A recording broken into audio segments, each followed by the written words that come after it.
Hello दोस्तों, इस video में हम लेकर आ गए हैं कक्षा 11वीं अर्धवार्षिक पेपर। जो रियल पेपर मैं आपको बताने वाला हूँ, ये देख रहे हैं आप किस तरह से हो रहा है। जो ये पूरा रियल पेपर बताया दोस्तों। जो आप आज का जो पेपर है वही पूरा मैं बताने वाला हूँ। पूरा सोल्यूशन आप वीडियो में लास्ट तक बने रहेंगे बिना स्किप किए हुए।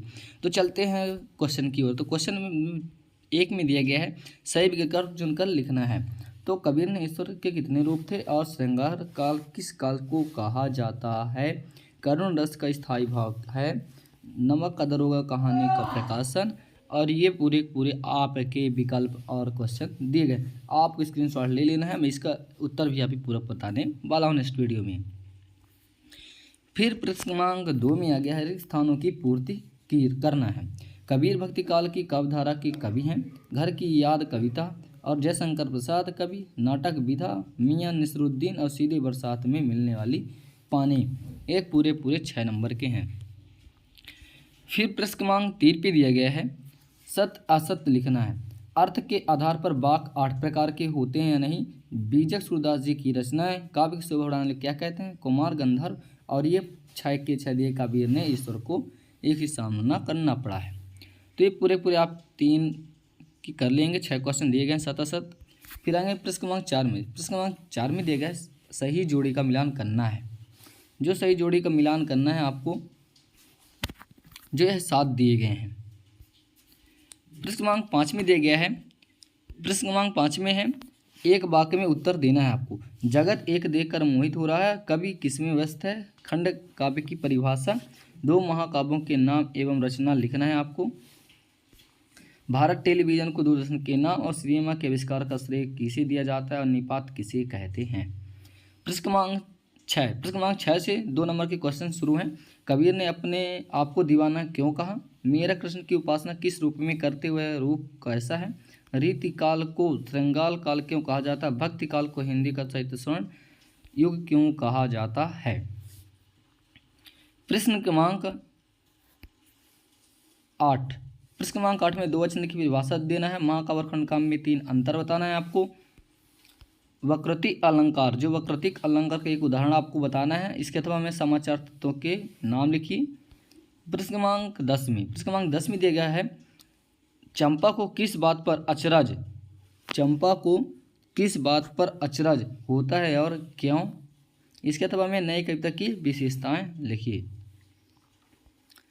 प्रश्न क्रमांक 11 में दिया गया, शब्द शक्ति से क्या तात्पर्य है? किसी एक शब्द का शक्ति का उदाहरण लिखना है। शब्द युग्म किसे कहते हैं? उदाहरण लिखिए। इसके अथवा में है। प्रश्न क्रमांक 12 में है, प्रयोगवादी कविता की 2 विशेषताएं लिखना है आपको। लोकोक्ति और मुहावरे में 2 अंतर बताना है। फिर प्रश्न क्रमांक 13 में दिया, कोई 2 खंड काव्य और उनकी रचना लिखना है। यमक अलंकार की परिभाषा या उदाहरण सहित बताना है। लक्षणा शब्द की शक्ति परिभाषा उदाहरण सहित है। और मियां नसरुद्दीन की कविताओं की 2 विशेषताएं बताना है। प्रश्न क्रमांक 15 में है, नमक का दरोगा कहानी कौन सा पात्र आपको सर्वाधिक प्रभावित करता है और क्यों? राजस्थान में कुएं किसे कहते हैं?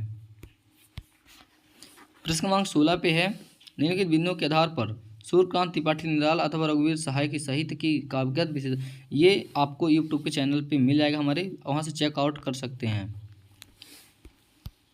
प्रश्न क्रमांक 17 में दिया गया है, निम्नलिखित बिंदुओं के आधार पर हरिवंश राय बच्चन अथवा हजारी प्रसाद द्विवेदी का साहित्यिक परिचय लिखिए। 2 रचनाएं, भाषा शैली और साहित्य में स्थान। प्रश्न क्रमांक 18 पे है, कंप्यूटर शिक्षकों की आवश्यकता है तो एक विज्ञापन बनाकर लिखिए। प्रश्न क्रमांक 19 पे आएंगे। उत्तर भी मैं बताने वाला हूँ अभी नेक्स्ट वीडियो में। आप वीडियो में लास्ट तक बन रहेंगे। निम्नलिखित अपने गंध्यास को पढ़कर नीचे लिखे प्रश्नों को बताना है आपको। ये पूरा गद्यांश पद्यांश दिया। प्रश्न क्रमांक 20 में भी गद्यांश पद्यांश दिया गया दोस्तों। आप इसको पढ़ के और उत्तर बताना है। प्रश्न क्रमांक 21 पे है। प्रश्न क्रमांक 21 में देखिए, गद्यांश पद्यांश की सहित व्याख्या करना है आपको। जो ये दिया गया और अथवा में भी दिया गया है, आपको इसकी व्याख्या करना है। प्रश्न क्रमांक 22, परीक्षा काल में ध्वनि विस्तारक यंत्रों के बजाने पर रोक लगाने हेतु जिला देश को प्रार्थना पत्र लिखना है। अपने पिताजी को अपनी परीक्षा की तैयारी के लिए विषय पर एक पत्र लिखना है। प्रश्न क्रमांक 23 में देगा निम्नलिखित विषय में से किसी एक विषय का रूपरेखा लिखना है और निबंध भी लिखना है, 4 नंबर का है। जीवन में खेलों का महत्व, विद्यार्थी और अनुशासनात्मक, कंप्यूटर का महत्व और जल है तो कल है। दोस्तों तब तक के लिए जय हिंद, मिलते हैं नेक्स्ट वीडियो में।